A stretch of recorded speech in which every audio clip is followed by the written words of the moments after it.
fellow leaders, today is the fourth time I've had the great honor of speaking to this assembly as President of the United States. It'll be my last.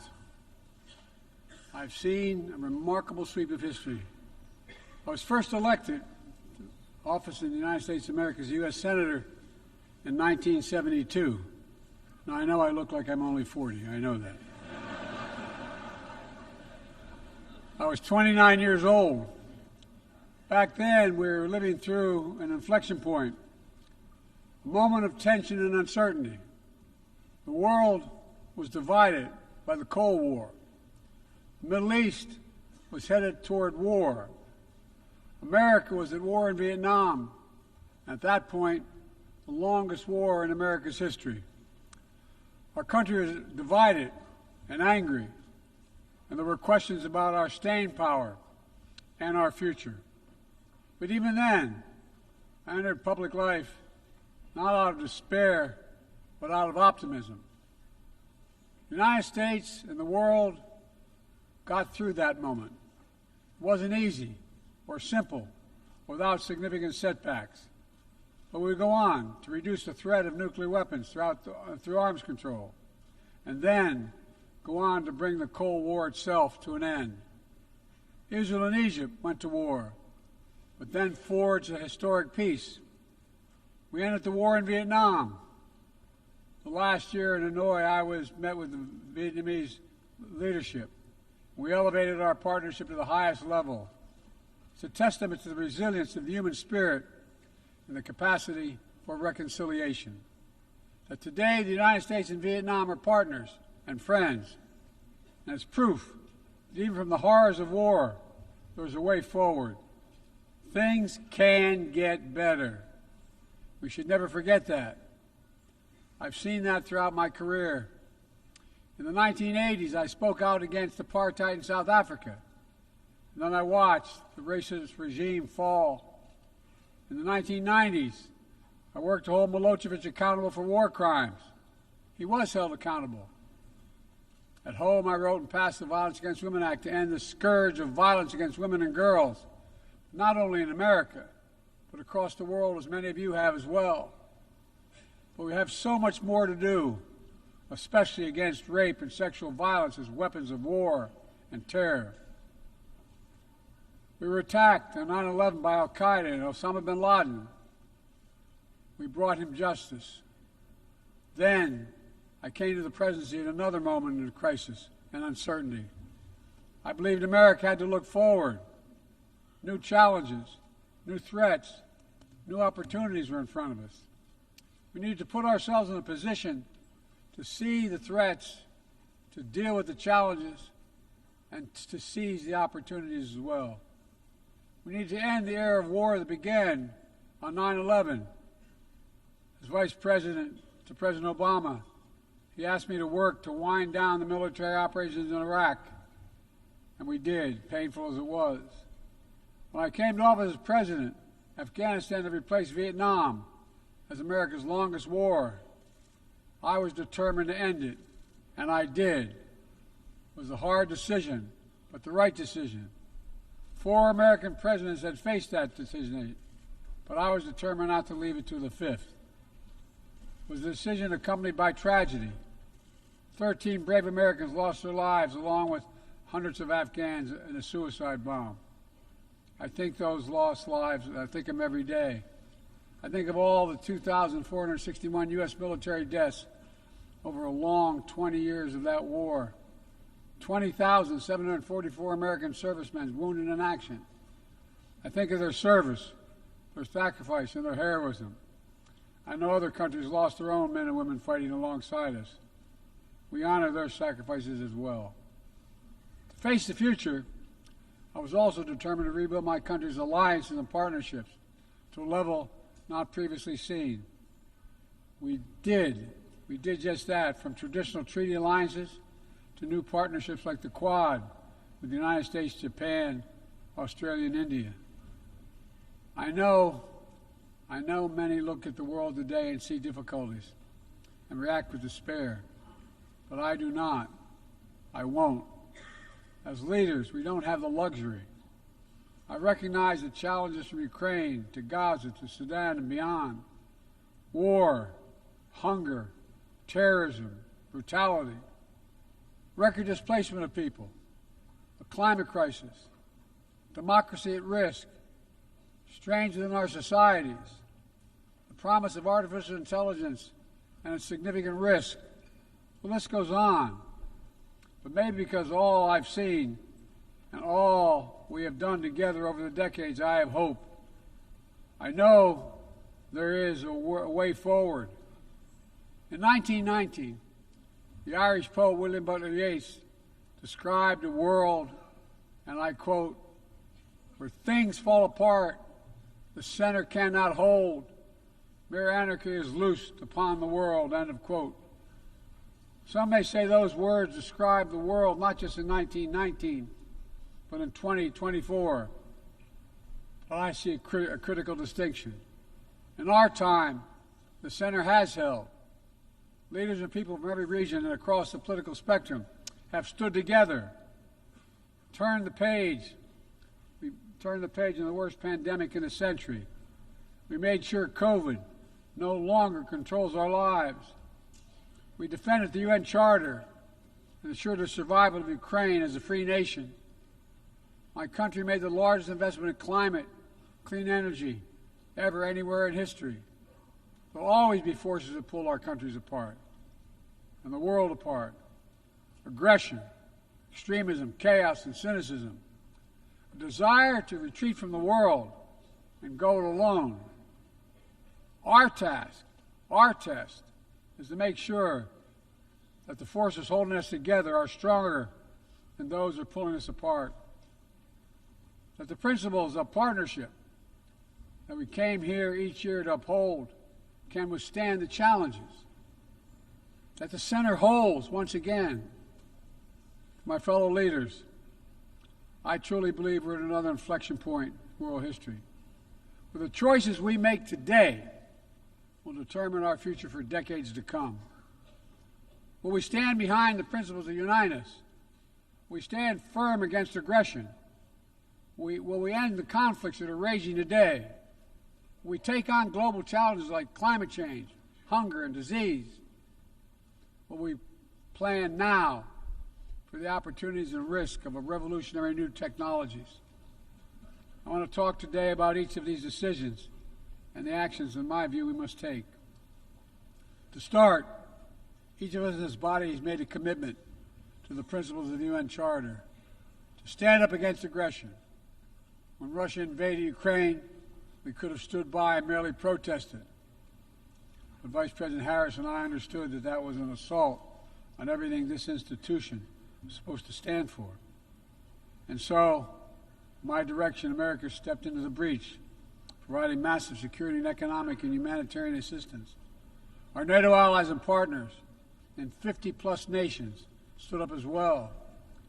But most importantly, the Ukrainian people stood up. I asked the people of this chamber to stand up for them. The good news is Putin's war has failed at his core aim. He set out to destroy Ukraine, but Ukraine is still free. He set out to weaken NATO, but NATO is bigger, stronger, and more united than ever before, with 2 new members, Finland and Sweden. But we cannot let up. The world now has another choice to make. Will we sustain our support to help Ukraine win this war and preserve its freedom, or walk away and let aggression be renewed and a nation be destroyed? I know my answer. We cannot grow weary. We cannot look away. And we will not let up on our support for Ukraine. Not until Ukraine wins a just and durable peace in the UN Charter.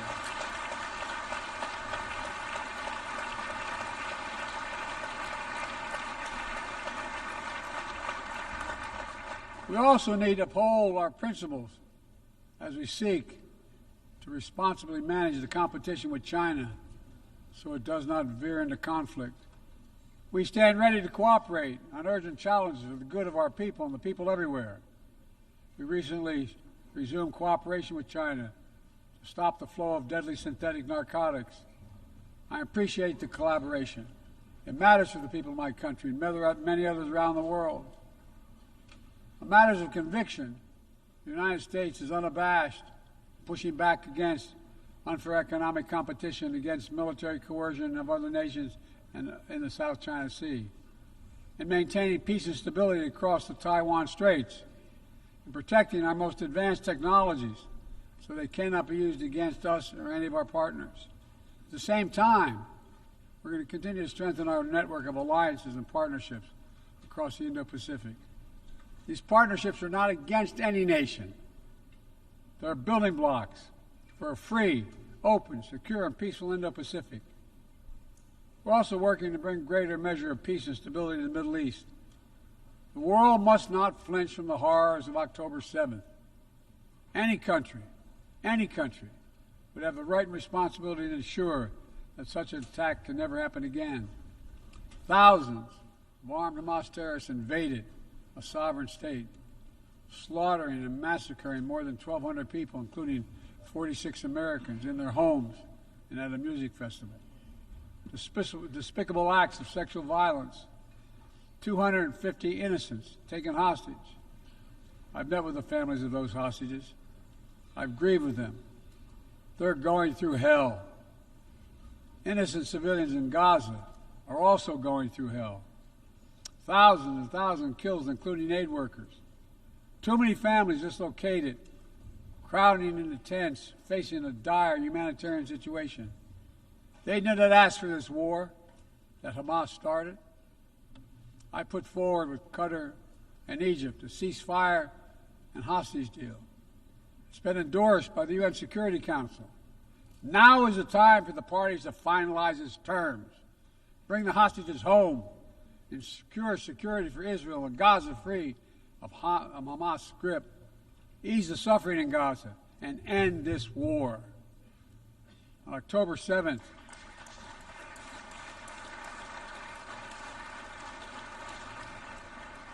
since October 7th, we've also been determined to prevent a wider war that engulfs the entire region.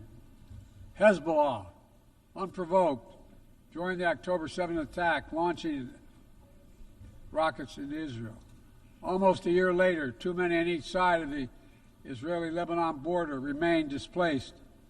Full-scale war is not in anyone's interest. Even if the situation has escalated, a diplomatic solution is still possible. In fact, it remains the only path to lasting security to allow the residents from both countries to return to their homes and the border safely. And that's what we're working tirelessly to achieve. As we look ahead, we must also address the rise of violence against innocent Palestinians on the West Bank and set the conditions for a better future, including a two-state solution where Israel enjoys security and peace and full recognition and normalized relations with all its neighbors, where Palestinians live in security, dignity, and self-determination in a state of their own.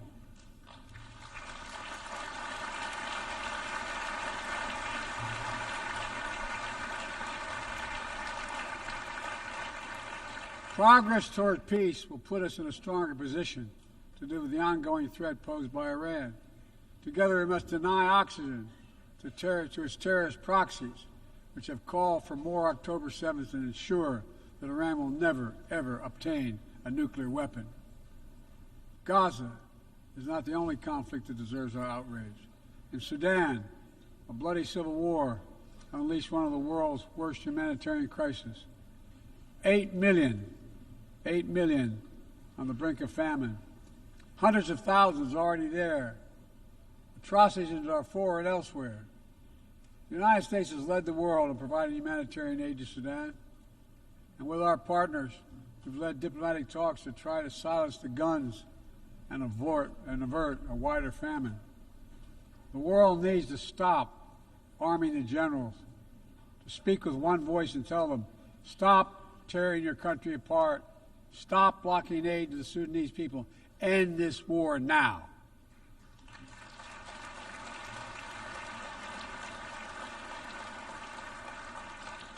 The People need more than the absence of war.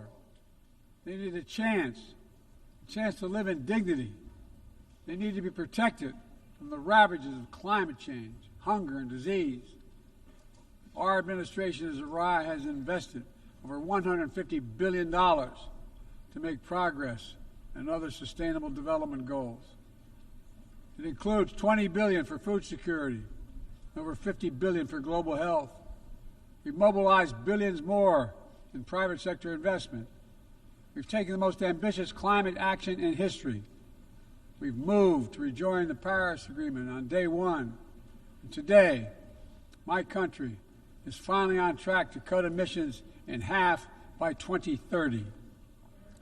On track to honor my pledge to quadruple climate financing to developing nations with $11 billion thus far this year. We've rejoined the World Health Organization, donating nearly 700 million doses of COVID vaccine to 117 countries. We must now move quickly to face Mpox outbreak in Africa. We're prepared to commit $500 million to help African countries prevent and respond to Mpox and to donate 1 million doses of Mpox vaccine now.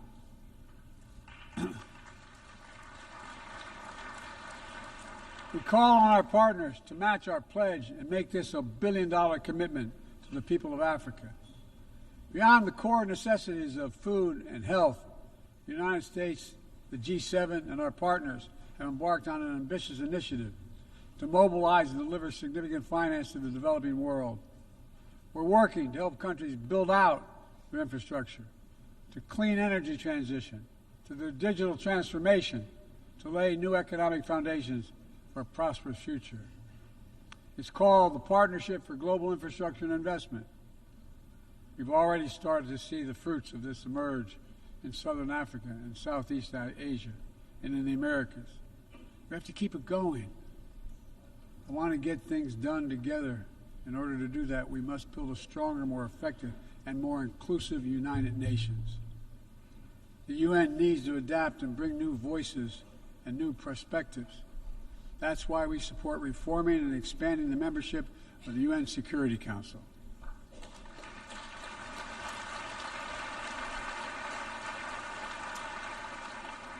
My UN ambassador just laid out our detailed vision to reflect today's world, not yesterday's. It's time to move forward. The Security Council, like the UN itself, needs to go back to the job of making peace, of brokering deals to end wars and suffering.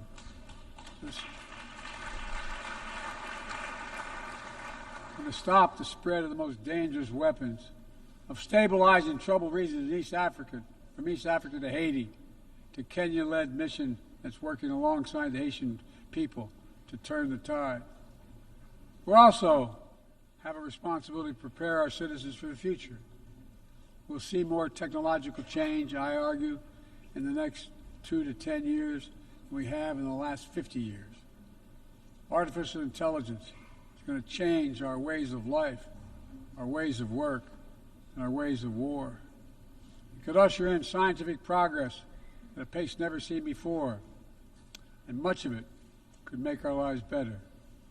But AI also brings profound risks, from deep fakes to disinformation, to novel pathogens, to bioweapons. We've worked at home and abroad to define the new norms and standards. This year, we achieved the first ever General Assembly resolution on AI to start developing global rules of the road. We also announced a declaration on the responsible use of AI, joined by 60 countries in this chamber. But let's be honest, this is just the tip of the iceberg, what we need to do to manage this new technology. Nothing is certain about how AI will evolve or how it will be deployed. No one knows all the answers. My fellow leaders, it's with humility I offer 2 questions. First, how do we as an international community govern AI? As countries and companies race to uncertain frontiers, we need an equally urgent effort to ensure AI's safety, security, and trustworthiness. As AI grows more powerful, It also must grow more responsive to our collective needs and values. Benefits of all must be shared equitably. It should be harnessed to narrow, not deepen, digital divides. Second, will we ensure that AI supports rather than undermines the core principles that human life has value and all humans deserve dignity? We must make certain that the awesome capabilities of AI will be used to uplift and empower everyday people, not to give dictators more powerful shackles on the human spirit. In the years ahead, there may well be no greater test of our leadership than how we deal with AI. Let me close with this. Even as we navigate so much change, one thing must not change. We must never forget who we're here to represent. We, the people. These are the first words of our Constitution, the very idea of America. They inspired the opening words of the UN Charter. I made the preservation of democracy the central cause of my presidency. This summer, I faced a decision whether to seek a second term as president. It was a difficult decision. Being president has been the honor of my life. There's so much more I want to get done. As much as I love the job, I love my country more. I decided after 50 years of public service, it's time for a new generation of leadership to take my nation forward. My fellow leaders, let us never forget, some things are more important than staying in power. It's your people.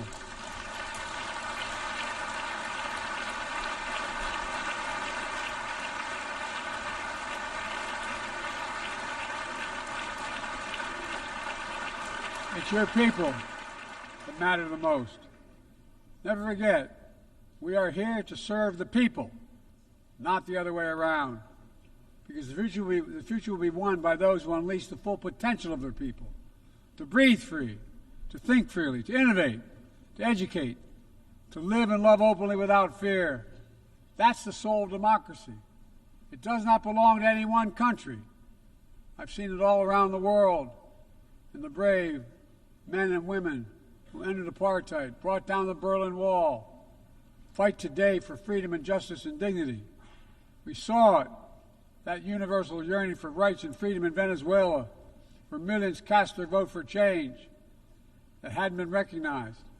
But it can't be denied. The world knows the truth.